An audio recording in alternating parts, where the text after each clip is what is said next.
નમસ્કાર. દેવી ભાગવતના ચોથા સ્કંદના પ્રથમ અધ્યાયમાં આપનું સ્વાગત છે. આજના સ્કંદની અને અધ્યાયની શરૂઆત કરતા પહેલા એક વખત ફરીવાર યાદ કરી લઈએ કે તૃતીય સ્કંદમાં આપણે કેટલી બધી મહત્વની વાતો કરી. તૃતીય સ્કંદની શરૂઆત થઈ હતી ભુવનેશ્વરીના નિર્ણયથી કે બ્રહ્મા વિષ્ણુ અને મહેશને થયું છે કે આપણે કોણ છીએ, ક્યાંથી આવ્યા છીએ, અને આ જગતની જે રચના કરીએ છીએ એ કોના દ્વારા કરીએ છીએ. એટલે દેવી વિમાન દ્વારા બ્રહ્માદિકને લઈ જાય છે પોતાના ધામમાં, અને ત્યાં ત્રણેય સ્ત્રીઓ બની જાય છે અને ઘણા વખત સુધી દેવીના ચરણોમાં રહે છે.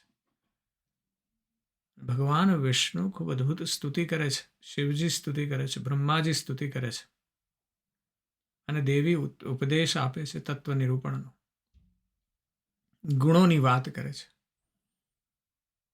દેવી સમજાવે છે કે આ સત્વગુણ, તમોગુણ અને રજોગુણ ત્રણેય જે છે આપણી અંદર સતત રહેવાના જ છે. આપણે શેને પ્રાધાન્ય આપીશું તે મહત્વનું છે.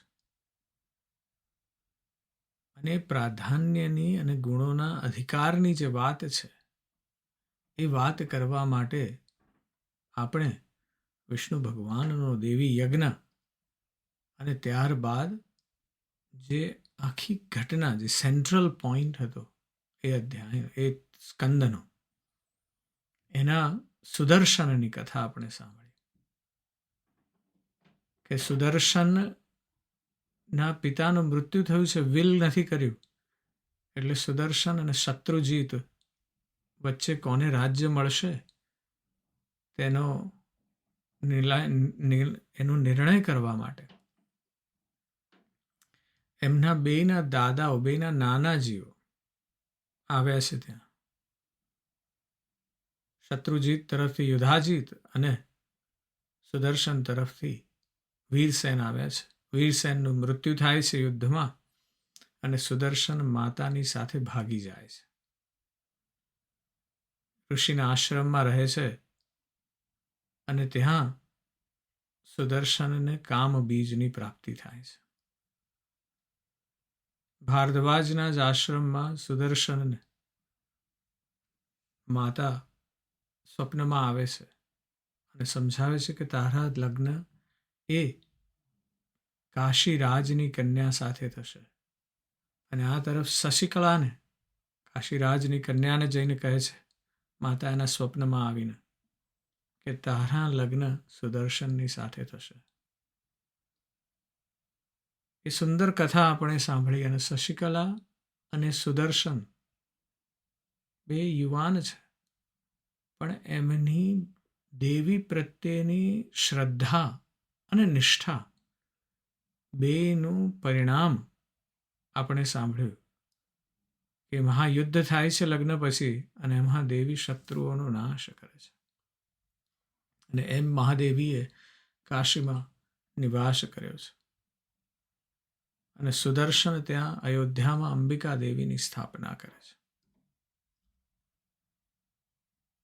ત્યારબાદ આપણે નવરાત્રિની વિધિ અને કથા સાંભળી, અને કુમારિકાઓની કથા સાંભળી, અને ત્યાંથી એ અધ્યાય આપણને રામાયણના કથા પ્રસંગ તરફ લઈ આવ્યો. સીતાહરણની વાત કરી આપણે, રામચંદ્રને શોક લાગ્યો છે તેની વાત કરી, અને નારદજીએ નવરાત્રની કથા અને વાર્તા અને એની સંપૂર્ણ વ્રત કરાવી, અને રામની અંદર પાછું ફરીવાર એ જોગ ભરી દીધો, શક્તિ ભરી દીધી. દેવીએ ખુદ આવી અને રામને પોતાના પૂર્વજન્મની યાદ કરાવી છે. આ કથા આપણે સાંભળી છે. એટલે એ કથા જે છે ત્યાંથી જન્મેજયની જે કથા છે એ બહુ મહત્વની છે. જન્મેજયનો પોતાનો ધીમે ધીમે ચાલી રહ્યો આધ્યાત્મ તરફનો પ્રવાસ છે. અને એના લીધે હવે આપણે અધ્યાય 4માં એક નૂતન જિજ્ઞાસાનો જેનો પ્રવાહ છે, એની આધ્યાત્મની જે ગતિ છે તે તરફ પ્રવેશ કરી રહ્યા છે. એ ધીમે ધીમે અધ્યાત્મના એક ઊંચા શિખર તરફ દ્રષ્ટિ માંડી રહ્યો છે. જન્મે છે જ્ઞાન પીપાસુ બની રહ્યો છે, ગહન પ્રશ્નો લઈને ઉપસ્થિત થઈ રહ્યો છે. અને એ આપણે આજથી વાત કરવાની છે. પણ ગયા અધ્યાયમાં આપણે એ પણ સાંભળ્યું, સ્કંદ 3ના છેલ્લા અધ્યાયમાં, કે સીતાજીના વિયોગમાં શોકાતુર ભગવાન જે છે શ્રી રામ,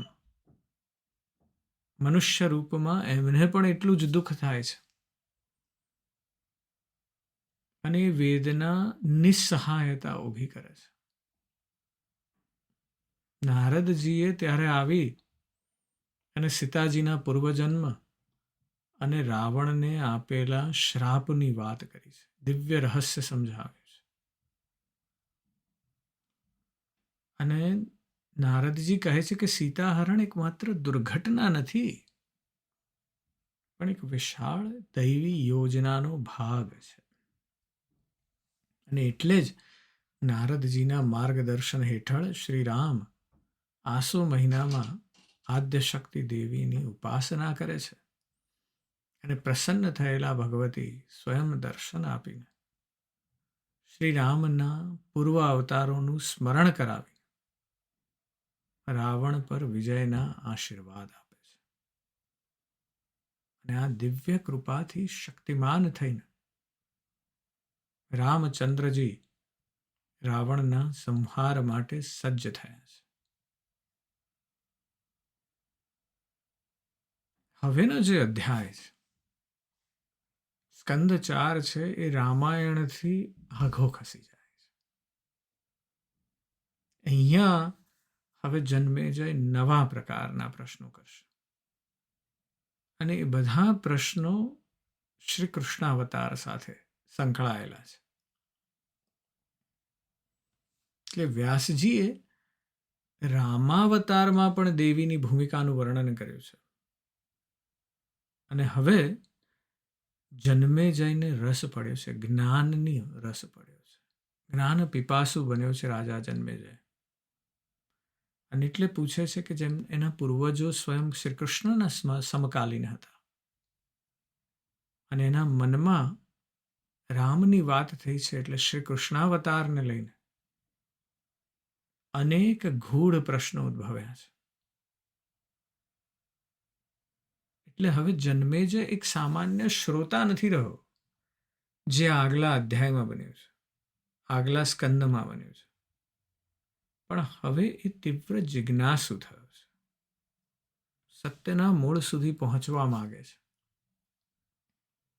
એટલે હવે એના જે પ્રશ્નો છે, આજના અધ્યાયથી આપણે જે ચાલુ કરીએ છીએ, એ બધા પ્રશ્નો ધીમે ધીમે ગૂઢ થતા જાય છે, ખૂબ ડીપ થતા જાય છે. અને એનું વર્ણન એ આજનો અધ્યાય છે, જે આપણને એક કથાની પેલી વાર્તાની દોરી સાથે જોડે છે. આખી કૃષ્ણાવતારની વાત કરવાની છે. જન્મેજય વ્યાસજીને વાસવે એટલે કે વસુ અને સત્યવતીના પુત્ર તરીકે પ્રણામ કરીને પૂછે છે કે હે મુનિશ્રેષ્ઠ, જ્ઞાન સાગર, નિષ્પાપ, અમારા કુળના હિતેચ્છુ, સૂરસેનના પરાક્રમી પુત્ર યદુવંશી વસુદેવ, જેઓ સ્વયં શ્રીહરિના પિતા અને દેવો દ્વારા પૂજિત હતા, તેમને કંસે શા માટે કારાવાસમાં નાખ્યા? તેમનો અને દેવકીનો શો અપરાધ હતો? એ પ્રશ્ન કરે છે કે કંસે દેવકીના 6 માસૂમ પુત્રોને શા માટે મારી નાખ્યા? અહીં સ્વયં શ્રીહરિએ વસુદેવના પુત્ર તરીકે કંસના કારાવાસમાં શા માટે જન્મ લીધો? જગતના સ્વામી, યાદવ કુળના શાસક ભગવાન શ્રી કૃષ્ણને ગોકુળ કેવી રીતે લઈ જવામાં આવ્યા? અને ક્ષત્રિય કુળમાં જન્મેલા હોવા છતાં તેઓ ગોપાળ તરીકે શા માટે ઓળખાયા? અને મહત્વની વાત એ છે કે સૃષ્ટિનું સર્જન અને પાલન કરવા સમર્થ અદમ્ય પરાક્રમી શ્રી કૃષ્ણએ પોતાના માતા પિતાને તરત જ કેદમાંથી મુક્ત કેમ ન કર્યા? શું પરમાત્માના માતા પિતા પણ એમની પર પણ ભાગ્યનો પ્રભાવ હોઈ શકે? જન્મેજય આગળ પ્રશ્ન કરે છે કે કંસે મારેલા વસુદેવના પુત્ર કોણ હતા? અને તે બાળકી કોણ હતી જે પથ્થર પર પટકાતા જ આકાશમાં અષ્ટભુજા દેવી રૂપે પ્રગટ થઈ? એટલે અહીં જોઈએ તો જન્મેજય ભગવાનની શક્તિ જે છે અને એની સર્વશક્તિમતા અને તેમની નજીકના સ્વજનો પર આવેલી જે આપત્તિઓ છે એની વચ્ચે દેખાતો જે વિરોધાભાસ છે એની પર આંગળી ચીંધે છે. કહે છે શ્રી કૃષ્ણ તો ભગવાન છે, તેના માતા પિતાને શું કરવા આટલું બધું ભોગવવું પડ્યું? એમણે જન્મ લીધો તો કારાવાસમાં શું કરવા? અને વસુદેવને દેવકીને છૂટા કેમ ન કર્યા? સુંદર વાતો કરી છે. જન્મેજયને હવે જ્ઞાન પીપાસા લાગી છે. એ કહે છે કે શ્રી હરિએ અનેક પત્નીઓ સાથે ગૃહસ્થ ધર્મ કેવી રીતે નિભાવ્યો? આ અવતારમાં તેમણે કયા કયા મહિમાપૂર્ણ કાર્ય કર્યા અને અંતે કેવી રીતે પોતાનો ભૌતિક દેહ ત્યજ્યો? શ્રી હરિના કાર્યો સાંભળીને મારું મન ભ્રમના સમુદ્રમાં ડૂબી જાય છે.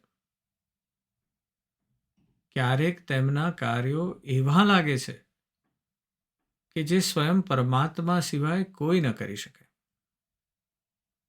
તો ક્યારેક સામાન્ય મનુષ્ય જેવા કાર્યો સાંભળવા મળે છે. તેથી વસુદેવ પુત્ર ભગવાનનો અવતાર હતા કે સામાન્ય મનુષ્ય, તે હું નક્કી કરી શકતો નથી.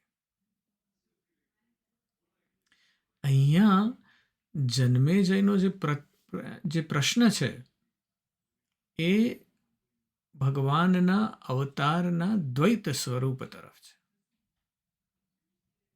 જન્મેજયનો આ જે પ્રશ્ન છે અવતાર તત્વના હાર્દને સ્પર્શ છે. ખૂબ ડીપ છે. દરેક ધર્મને આપણે જોઈએ ને તો દરેક ધર્મમાં આ જ પ્રકારના પ્રશ્નો ઉદ્ભવ્યા છે. ક્રિશ્ચિયાનિટીમાં, ખ્રિસ્તી ધર્મમાં ઈસુ ખ્રિસ્ત, ઈસુના દ્વૈત સ્વભાવ પર સદીઓથી ચર્ચા વિચારણા ચાલી રહી છે. હમણાં જ મારા નાના પુત્ર સાથે વાત થઈ કે ક્રાઇસ્ટ કોણ છે? ભગવાન છે? પૂર્ણ ઈશ્વર છે કે પૂર્ણ માનવ છે? એ છે કોણ? કારણ કે વાત ક્રિશ્ચિયાનિટીમાં છે હોલી ટ્રિનિટીની, 3 જણા છે. ત્યારે જ એ ટ્રિનિટી બને છે. અને એટલે ખ્રિસ્તી ધર્મશાસ્ત્રમાં જીસસ કોણ એની વાત ચાલે છે. એની સતત ઊંડી ચર્ચા થતી આવી છે. તેમના ચમત્કારો એ દૈવી શક્તિ તરફ આપણને જોડે છે. પણ એમણે સાથોસાથ માનવીય પીડા પણ ભોગવી છે. ક્રુસિફિક્શન થયું છે, ક્રોસ ઉપર મૃત્યુ થયું છે. આ દ્વૈતતા દર્શાવે છે. બોધિસત્વમાં, બૌદ્ધ ધર્મમાં પણ બોધિસત્વની જે વાત છે આ જ છે. આ બોધિ પામેલા જીવો જે છે એ અન્યની સહાય માટે સંસારમાં પુનર્જન્મ લેવાનું પસંદ કરે છે.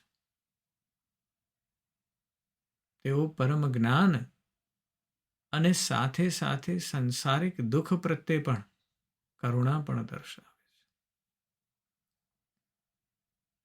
એટલે વાત એવી છે કે જન્મે જઈને પ્રશ્ન થાય છે કે શ્રી કૃષ્ણ ક્યારેક તો બધી ભગવાન જેવું કર્મ કરે છે અને ક્યારેક સામાન્ય જન જેવું કર્મ કરે છે કોણ? એ ખરેખર માનવ છે કે ભગવાન છે?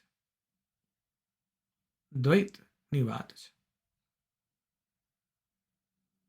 એ આગળ પ્રશ્ન કરે છે કે મેં સાંભળ્યું છે કે અર્જુન અને શ્રી કૃષ્ણ તે પ્રાચીન નરનારાયણ ઋષિઓના અંશાવતાર હતા. આ બંને દેવર્ષિઓ જેઓ વિષ્ણુના અંશ હતા અને બદ્રિકાશ્રમમાં તપસ્યા કરતા હતા. તેઓ પોતાના પૂર્વ શરીરનો ત્યાગ કર્યા વિના કૃષ્ણ અને અર્જુનના શરીરમાં કેવી રીતે અવતર્યા? અને જો તે બંને મુનિઓએ કઠોર તપસ્યા દ્વારા મુક્તિ પ્રાપ્ત કરી લીધી હતી તો તેઓ ફરીથી બીજા શરીરમાં કેવી રીતે જન્મી શક્યા? શાસ્ત્રો કહે છે કે શુદ્ર સત્કર્મ કરીને વૈશ્ય, વૈશ્ય ક્ષત્રિય અને ક્ષત્રિય બ્રાહ્મણ અને નિષ્કામ બ્રાહ્મણ મુક્તિ પામે છે. પણ નરનારાયણના કિસ્સામાં તો ઉલટું જણાય છે. કઠોર તપથી શરીર સૂકવી નાખવા છતાં તેઓ ક્ષત્રિયના શરીરમાં જન્મે. કયા કર્મના પ્રભાવ હેઠળ યોગી હોવા છતાં તેમણે જન્મ લીધો? કે કોઈ શ્રાપને કારણે તેઓ બ્રાહ્મણમાંથી ક્ષત્રિય બન્યા? એટલે આ જે કથા છે, જન્મેજયના પ્રશ્નો તમે સાંભળો તો ધીમે ધીમે એમાં ગૂઢતા વધતી જાય છે અને હવે શંકાઓ થઈ છે અને સમાધાન જોઈએ છે. અને એ પ્રશ્નો ત્યારે જ થાય જ્યારે આપણે આધ્યાત્મની કેડી તરફ ચાલવાનું ચાલુ કરીએ. જો આપણે પ્રશ્નો જ ના કરીએ ને તો આપણી એ કેડી તરફ જવાની શક્તિ જ નથી. પ્રશ્ન કરવો ખૂબ જરૂરી છે. અને જન્મેજય આજે પ્રશ્ન કર્યા છે, ચારે તરફ આ પ્રશ્ન થયા છે, દરેક ધર્મમાં થયા છે. તિબેટિયન બૌદ્ધ ધર્મ છે એમાં પણ જ્ઞાની લામાઓ જે છે એમના પુનર્જન્મની પ્રથા છે. એ દરેક આ દલાઈ લામા છે એમનો પણ આ જન્મ છે અને એ કહે છે કે મારો જન્મ હવે આ રીતે થવાનો છે. એટલે પાછળ પણ જોઈ શકે છે ને આગળ પણ જોઈ શકે છે. એટલે જન્મ મૃત્યુ તરફ જન્મેજય કહે છે કે પુનર્જન્મ શા માટે ને કેવી રીતે થાય છે? બહુ દાર્શનિક પ્રશ્ન છે. અને નરનારાયણની કથાથી જન્મેજય પૂછે છે કે આ પુનર્જન્મ એ સ્વૈચ્છિક પસંદગી છે, શેષ કર્મ છે કે કરુણામય કર્તવ્ય છે શું? અને જન્મેજય આગળ કહે છે કે એવું સાંભળ્યું છે કે બ્રાહ્મણના શ્રાપથી યાદવ કુળનો નાશ થયો અને શ્રી કૃષ્ણ પરમાત્માના અવતાર હોવા છતાં પણ તેમનો પરિવાર ગાંધારીના શ્રાપથી મૃત્યુ પામ્યો. પ્રદ્યુમ્નનું હરણ અસુરરાજ સંબર દ્વારા કેવી રીતે થયું? દેવોના દેવ વસુદેવ કૃષ્ણ હાજર હોવા છતાં પ્રસૂતિ ગૃહમાંથી તેમના પુત્રનું હરણ કેવી રીતે થયું? આ તો અશક્ય લાગે છે. દ્વારકા જેવા અભેદ્ય કિલ્લામાંથી પુત્રનું હરણ થતું તેમણે પોતાની દિવ્ય દ્રષ્ટિથી કેમ ન જોયું? હે મુનિ, વાસુદેવ સ્વર્ગ ગયા પછી રસ્તામાં તેમના પત્નીઓને ડાકુઓ દ્વારા લૂંટવામાં આવી. આ વાત મને સમજાતી નથી. જેઓ દુષ્ટોનો નાશ કરવા અને ધર્મનું રક્ષણ કરવા આવ્યા હતા, તેમણે ભવિષ્યમાં પત્નીઓને લૂંટનારા ડાકુઓને પહેલા કેમ ન માર્યા? તેમણે ઉચ્ચ આત્માવાળા, ધાર્મિક અને સગુણી પાંડવોનું રક્ષણ કર્યું, એ ખરું, પણ ભીષ્મ, દ્રોણ જેવા ઉચ્ચ આત્માવાળા સદગુણી વ્યક્તિઓને પૃથ્વીનો ભાર માનીને શા માટે મરાવ્યા? શ્રી કૃષ્ણના ભક્ત સદાચારી યુધિષ્ઠિર અને તેમના ભાઈઓએ રાજસૂય યજ્ઞ કર્યો, બ્રાહ્મણોને દાન આપ્યા, છતાં તેમને ભયાનક કષ્ટો સહન કરવા પડ્યા. દ્રૌપદી, જે યજ્ઞકુંડમાંથી જન્મેલા અને લક્ષ્મીના અંશ હતા, તેમને પણ વારંવાર પીડા સહન કરવી પડી. ભર સભામાં દુશાસને તેમના વાળ પકડ્યા. રજસ્વલા અવસ્થામાં તેમને અપમાનિત કરાયા. મત્સ્યરાજના રાજ્યમાં દાસી બનવું પડ્યું. કીચકે તેમનું અપમાન કર્યું. જયદ્રથે તેમનું હરણ કર્યું. આ બધું કેમ? પાંડવોએ પૂર્વજન્મમાં એવા કયા પાપ કર્યા હતા કે તેમને આટલી બધી મુશ્કેલીઓ ભોગવવી પડી? એટલે આ જે કથાની જે પ્રશ્નો પાછા કર્યા છે જન્મેજય, એમાં એક બીજી મર્મની વાત છે. એ જોઈ રહ્યા છે કે સજ્જનો છે એમને આટલી બધી પીડા કેમ ભોગવવી પડે છે. ક્રિશ્ચિયાનિટીમાં એને પ્રોબ્લેમ ઓફ ઇવિલ કહે છે. આ પ્રશ્ન માનવ જાતિના સૌથી જૂના અને સૌથી કઠિન પ્રશ્નોમાંનો એક છે. ગુજરાતીમાં એક બહુ સુંદર પંક્તિ છે કે ખુદા, તારી કસોટીની પ્રથા સારી નથી હોતી. જે સારા હોય છે તેની દશા સારી નથી હોતી. બહુ કઠિન પ્રશ્ન છે. આપણે આગળ વાત કરી છે અબ્રાહમિક ધર્મમાં બુક ઓફ જોબની, કે જોબ એક અત્યંત ધાર્મિક અને સદાચારી માણસ હતો, પણ ભગવાનની પરવાનગીથી શૈતાન દ્વારા અસહ્ય પીડાઓ સહન કરવી પડી છે. અને તે ભગવાનના ન્યાય પર પ્રશ્ન કરે છે, પણ પોતાની શ્રદ્ધા જાળવી રાખે છે. અને એ જ રીતે આ જન્મેજય પાંડવો અને વસુદેવના કષ્ટ અંગેના પ્રશ્ન, એ જ પ્રોબ્લેમ ઓફ ઇવિલ, કે સજ્જનોને કેમ પીડા ભોગવવી પડે છે, એની સાથેની વાત કરે છે. અને આવી જ ઘટનાઓ બધી માઇથોલોજીમાં છે. કે ઘણીવાર સદગુણી પાત્રો હોય એને દેવોની ઈચ્છા કે શ્રાપ કે પોતાના કોઈ અજાણ્યા દોષને કારણે અનિવાર્ય અને દુઃખદ નીતિનો ભોગ બનવું પડે છે. પછી જન્મેજય નૈતિક જે દ્વિધાઓ છે અને કુળનો અંત છે એના વિશેના પ્રશ્નો કરે છે. આજે આપણે સાંભળી રહ્યા છે જન્મેજયના અદ્ભુત પ્રશ્નો વ્યાસજીને, જે સ્કંદ 4ની પૂર્વ ભૂમિકા બાંધી રહ્યા છે.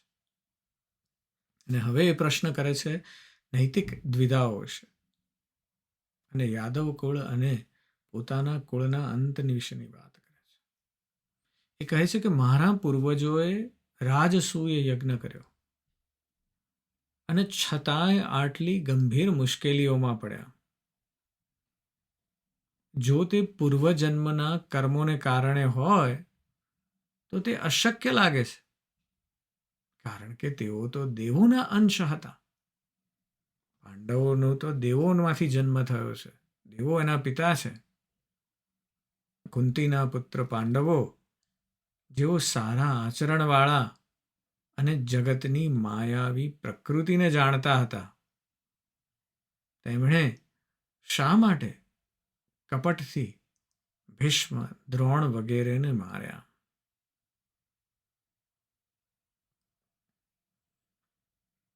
મને આ એક કોયડો લાગે છે કે હરિ વાસુદેવ દ્વારા પ્રેરિત થઈને પાંડવો આ ભયાનક કૃત્ય દ્વારા પોતાના કુળના વિનાશ તરફ દોરાયા.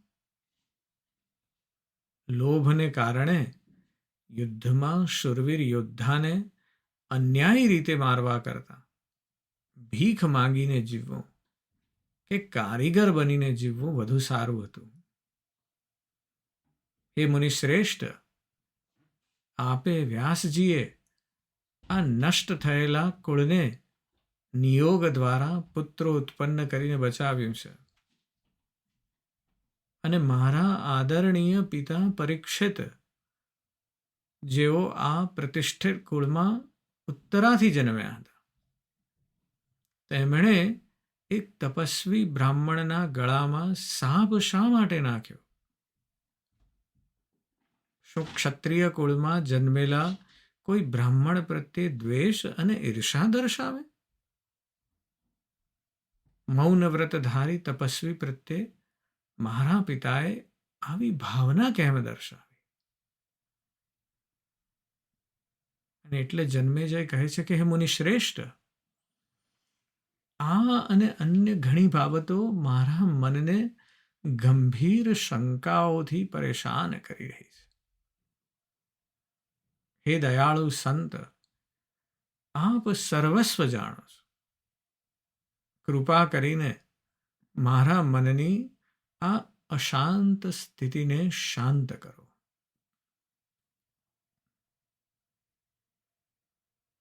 વાત એ છે કે વ્યાસજી તરત જવાબ નથી આપતા. એ આ આખો અધ્યાય જે છે ને, એ વ્યાસજીએ ઘડ્યો છે જન્મેજયની જિજ્ઞાસા સાથે, અને એના પ્રશ્નોને સમર્પિત કર્યો છે. અને એટલે આ દર્શાવે છે કે આધ્યાત્મિક માર્ગ તરફ આગળ જવું હોય તો પ્રશ્નો પૂછવા જ રહ્યા, અને ઊંડા પ્રશ્નો પૂછવા. અને આ રીતે શંકા કરવી એ અશ્રદ્ધા નથી, પણ સત્યને પામવાની તીવ્ર ઉત્કંઠા છે. ખૂબ સમજવાની જરૂર છે. આ જ મર્મની વાત છે. આપણે આ જ કેડી ચૂકી જઈએ છીએ. આપણે સ્ક્રિપ્ચર, આપણી બધી બુક્સ છે, દેવી ભાગવત છે કે ભાગવત પુરાણ છે કે બીજી કોઈ કથા છે, એને પકડી લઈએ છે, પણ એના સત્યને નથી પામવાનો પ્રયત્ન કરતા, માત્ર સ્ટોરી સમજીને ચાલી નીકળીએ છીએ. વ્યાસજી કહે છે પ્રશ્નો કરો, ઊંડા પ્રશ્નો કરો, શંકા કરો. અને શંકા કરવી એ અશ્રદ્ધા નથી, પણ તમે તમારા સત્યને પામવાનો પ્રયત્ન કરી રહ્યા છો.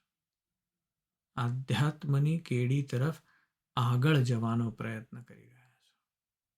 અને જે દિવસે પ્રશ્નો કરવાનું બંધ કર્યું, એ દિવસે આધ્યાત્મની કેડી પણ જતી રહેશે. બુદ્ધએ એક બહુ સુંદર વાત કરી છે. આપણે આગળ પણ વાત કરી છે આ જ પ્રશ્નની. પણ બુદ્ધ કહે છે એમના શિષ્યોને કે જો તમે પ્રશ્ન કરશો તો એ સમય માટે તમે કદાચ મૂર્ખ દેખાશો. કારણ કે તમે પ્રશ્ન કર્યો એટલે કોકને થશે લે આને આટલું ખબર નથી. પણ ઘણી વખત એવું જ થાય છે કે કોઈને ખબર હોતી નથી. પેલું મંકી સી મંકી ડુ, વાંદરા જોવે ને વાંદરા એકબીજાનું કર્યા કરે ને એવી જ રીતે આપણે ચાલ્યા કરીએ.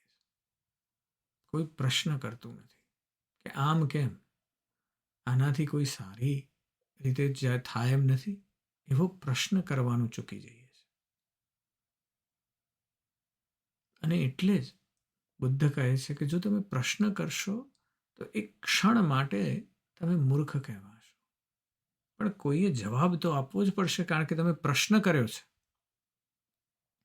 પણ બુદ્ધનું જે બીજું વાક્ય છે એટલું બધું પ્રોફાઉન્ડ છે, એટલું ગૂઢ છે. એ કહે છે કે જો તમે પ્રશ્ન નહીં કરો તો હંમેશાને માટે મૂર્ખ રહી જશો. અને આ જ આધ્યાત્મની કેડી તરફ ચાલવાની શરૂઆત છે, પ્રશ્નો કરવા. અને એટલે જન્મેજયે ખૂબ બધા પ્રશ્નો કર્યા છે. અને એ પ્રશ્નોના જવાબમાં વ્યાસજી આપણને આ આખું સ્કંદ અને એના જુદા જુદા જે અધ્યાય છે, 25 અધ્યાય છે આ સ્કંદમાં, એની વાત કરવાના છે. આપણે અદિતિની વાત કરવી છે આ અધ્યાયમાં, અને આપણે અહંકારના આવરણની વાત કરવી છે, પ્રહલાદ અને નારાયણની વાત કરવી છે, શુક્રાચાર્યની વાત કરવી છે, અને શુક્રરૂપધારી બૃહસ્પતિએ દૈત્યોને જે છેતર્યા તેની વાત કરવી છે, અને દેવો દાનવોના યુદ્ધની વાત કરવી છે, વિષ્ણુના અવતારોની કથા કરવી છે, અને દેવતાઓએ જે શક્તિની સ્તુતિ કરી છે તે પણ સાંભળવી છે. છેલ્લે આપણે કંસની વાત કરવી છે અને કૃષ્ણાવતારની વાતો કરવી છે. એટલે આ અધ્યાય આ સ્કંદની શરૂઆત કરે છે પ્રશ્નોથી. અને એ જે પ્રશ્નો છે એ જન્મેજય મહર્ષિ વ્યાસ સમક્ષ ભગવાન શ્રી કૃષ્ણના અવતાર, તેમની લીલાઓ અને તેમના ભક્તોના જીવનમાં બનેલી વિરોધાભાસી જે ઘટનાઓ છે તેના અંગે અનેક ગહન પ્રશ્નો અને શંકાઓ રજૂ કરી છે. વસુદેવ અને દેવકીના કારાવાસ, કંસ દ્વારા બાળ હત્યા, કૃષ્ણના દૈવી અને માનવીય કાર્યો વચ્ચેનો ભેદ, નરનારાયણ ઋષિઓનો પુનર્જન્મ, યાદવ કુળનો વિનાશ, પાંડવો અને દ્રૌપદીના અસીમ કષ્ટો, યુદ્ધમાં થયેલી હિંસા અને પોતાના પિતા પરીક્ષિતના અયોગ્ય વર્તન, આ બધા મુદ્દાઓ પર જન્મેજય હવે સ્પષ્ટતા માંગે છે. અને જન્મેજયની આ જિજ્ઞાસા ઈશ્વરની જટિલ લીલાઓ અને કર્મ ભાગ્યના ગૂઢ રહસ્યોને સમજવાની એક સાચા સાધકની આતુરતા દર્શાવે છે. અને જેમ આગળ કીધું એમ આ અધ્યાય આપણને શીખવે છે કે આધ્યાત્મિક પદ પર પ્રશ્ન કરવો એ અજ્ઞાન કે અશ્રદ્ધાની નિશાની નથી. જો તમને એવું કોઈ કહે કે આવા પ્રશ્ન ન કરો, બસ ફોલો કરો, એ ખુદ જ અજ્ઞાની છે. એ ખુદ જ આધ્યાત્મની પથ પર આગળ ચાલ્યા જ નથી. આધ્યાત્મના જ્ઞાન પ્રાપ્તિનું પ્રથમ સોપાન જ આ છે કે તમે પ્રશ્ન કરવાના ચાલુ કર્યા છે. અને આ જન્મેજયના જે તીક્ષ્ણ પ્રશ્નો છે એ દરેક સાધકના મનમાં ક્યારેક ને ક્યારેક ઉદ્ભવે છે. આ સનાતન પ્રશ્નો છે કે જો ભગવાન શક્તિમાન છે, સર્વશક્તિમાન છે અને કરુણા સાગર પણ છે, તો તેમના ભક્તો અને નિર્દોષો શા માટે પીડાય છે? ઈશ્વરની લીલાઓ આટલી જટિલ અને માનવ બુદ્ધિથી પર કેમ હોય છે? આવા જ જ્યારે પ્રશ્નો હોય ત્યારે જ આપણે શાસ્ત્રોના ગહન ચિંતન અને સદગુરુના શરણ તરફ દોરાઈએ છીએ. અને સાચા જિજ્ઞાસુની વાત જ આ છે કે નિર્ભયતાથી પ્રશ્ન પૂછી શકે છે. અને જ્યારે એ પ્રશ્ન પૂછે છે ત્યારે જ્યારે એને સદગુરુ મળે ને, એ જ માયાના બધા આવરણોને ભેદી નાખી અને પરમ સત્યના પ્રકાશને પામે છે. આગલા અધ્યાયો જે છે એમાં મહર્ષિ વ્યાસ આપણને આ ગહન શંકાઓનું સમાધાન કરી અને જ્ઞાનના ઉચ્ચ સ્તરે લઈ જવાના છે. પણ આપ પણ જરૂરથી ચિંતન કરજો કે ક્યાંક મેં પ્રશ્નો કરવાનું બંધ નથી કરી દીધું ને. અને જો બંધ કર્યું હોય તો આજથી એ કરવાનું ચાલુ કરો. પ્રશ્ન એ અજ્ઞાન અને એ એવા કોઈ પ્રકારના અશ્રદ્ધાની નિશાની નથી. એ તો ખરેખર જ્ઞાન પ્રાપ્તિ માટે તમે આધ્યાત્મની કેડી પર આગળ ચાલ્યા તેની વાત છે. જરૂરથી ચિંતન કરજો. આજે બસ આટલું જ. હું તમારી અંદર બેઠેલા તે પરમ તત્વને પ્રણામ કરું છું. નમસ્કાર.